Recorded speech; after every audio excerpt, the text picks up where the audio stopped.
Граѓаните на Сан Франциско важат за иницијатори на сега веќе светското движење критична маса. Во пракса, тоа е еден ден во месецот кога велосипедистите возат во група по улици за да испратат порака и до возачите и до властите. Тоа што Сан Франциско го стори во 1992 година, Скопје го направи прв пат на 30 мај 2012. На првата скопска критична маса имаше 100. 7 години подоцна, на последната, беа многу повеќе велосипедисти. Неколку годишниот притисок на крај ги натера и градските власти да почнат да помагаат слични настани.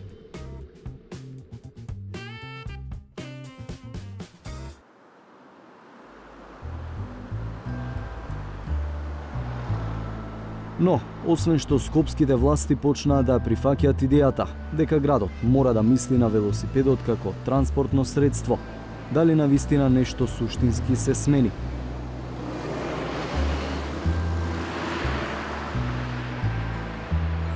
Дарко Арсовски, еден од најголемите поборници за проектот Скопје Велоград, вели не во кампањата за локалните избори како представник на иницијативата Скопје на точак.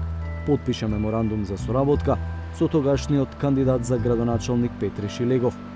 2 години подоцна, вели Арсовски, не е исполнета најважната точка да се напушти автоцентричноста при планирањето на просторот. Реконструкција на улица не значи промена на асфалтот на коловоз. Ниту пак кога ќе сменат коловоз на Партизански достава 3,5 метарски широки ленти по кои што може да се вози како на писта. Реконструкција спаѓа промена на пешачкиот, промена на велосипедскиот сообраќај, ленти за автобуси кај што може да движат брзо, да не се во конфликт со останатиот сообраќај, промена на начин на планирање, тргање на бандерите и билбордите и автобуските стојалишта и контењерите од секаде да бидат само во една лента. Според шефот на кабинетот на градоначалникот Никола Наумовски, кој патем и самиот користи велосипед, транзицијата не може да биде толку брза. Основната причина е што има многу повеќе возачи на автомобили отколку на велосипеди. Социјалниот живот ми зависи од тоа, многу често и за работа го користам, одам на состаноци, а особено ми е корисен кога треба некаде теренски да отидам и да направам некаков увид на лице место. Поедноставно е да заминам таму со точак и да се вратам, отколку да наоѓам да барам кола, да ме носи таму, да ме чека, да ме врати, или пак не дај Боже да барам паркинг. Знаеме каква е состојбата со паркингот во Скопје. Но, тоа не значи дека притисокот од неформалната критична маса не дава резултат. Од градот вела дека активно работат на нови патеки, особено во правец север-југ, бидејќи ако се погледне мапата на Скопје со исцртани велосипедски патеки, веднаш се забележува дека најголемиот дел од нив го поврзуваат само источниот со западниот дел од градот. Гледаме отприлика 35 километри, ако минатиот градоначалник имал во просек 3,1 километар велосипедски патеки направени за една година, ние во првата година имаме 12 километри.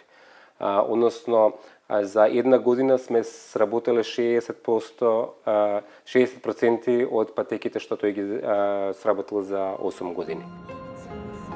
35 километри, толку приближно е растојанието од излезот на Скопје до Тетово. Познат како градот по чара, но познат и по сообраќајниот метеж кој почнува уште на влезот.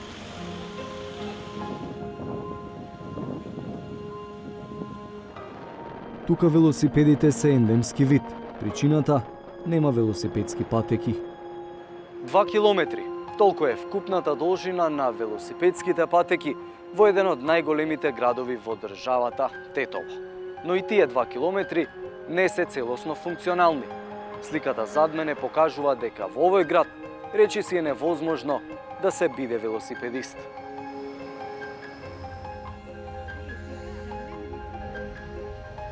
Во Тетово, единствената велосипедска патека ја користат сите, освен велосипедистите. Не затоа што не сакаат, туку затоа што не можат. Буквално како на некоја видеоигра. да играш со препреки, да скокаш, да рипаш, да се снаоѓаш, мора да излезеш и на пат, па да се вратиш назад на патека, па да свртиш негде од позади, да заобиколиш, да внимаваш кола да не ти отвори некој врата одеднаш. Тетово беше вториот град во земјава кој организираше критична маса по социјалните мрежи. Иницијативата живееше 2 години, но замре.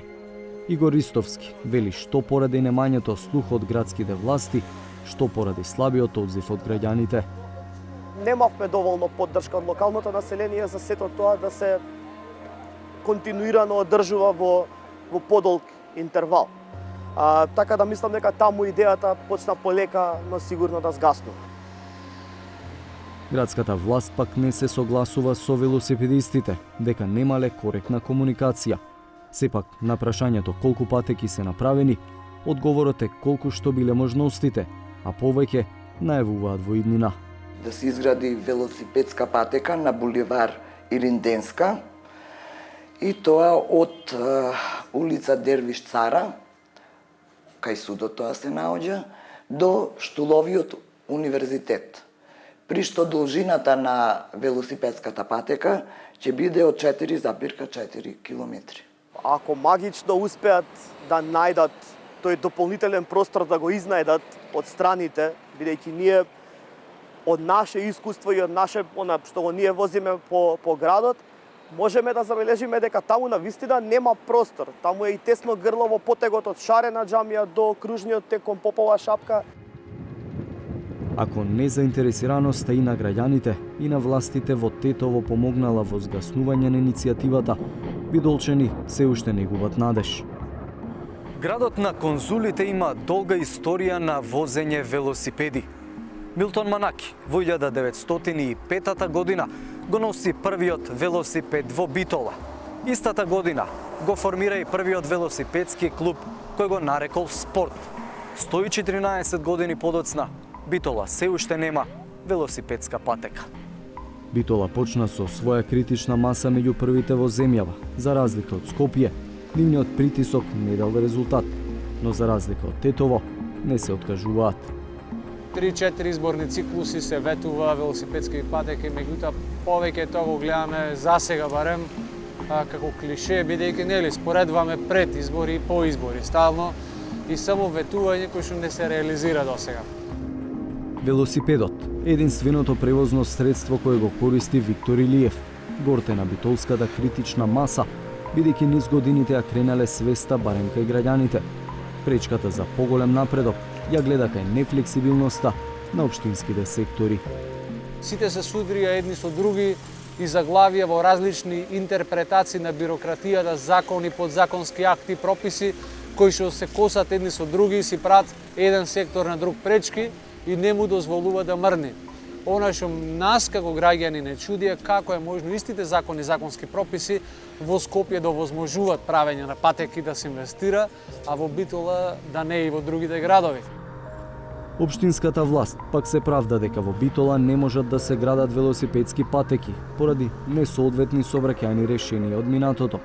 Градоначалничката Наташа Петровска сепак ветува дека ќе се изработи детална сообраќајна студија за централното градско јадро, која ќе отвори простор за велосипедскиот транспорт. Сите овие компоненти и елементи кои што ги споменав треба да се вклопат во една целина, за да имаме навистина велосипедски патеки по стандарди. Бидејќи под стандарди подразбирам нешто што ќе овозможи да велосипедистите се движат, но при тоа бидат и безбедни и да бидат запазени сите законски процедури. 27 години по својата прва критична маса, Сан Франциско денеска има вкупно 720 км велосипедски патеки од различни категории. На последниот попис овој американски град имало околу 800.000 жители. Скопје според последниот попис има околу 500.000 жители. Не заостанува многу по популација за родното место на критична маса Сан Франциско, но 35 наспрема 720 км велосипедски патеки ја опишуваат вистинската разлика во менталитетот на жителите и приоритетите на властите.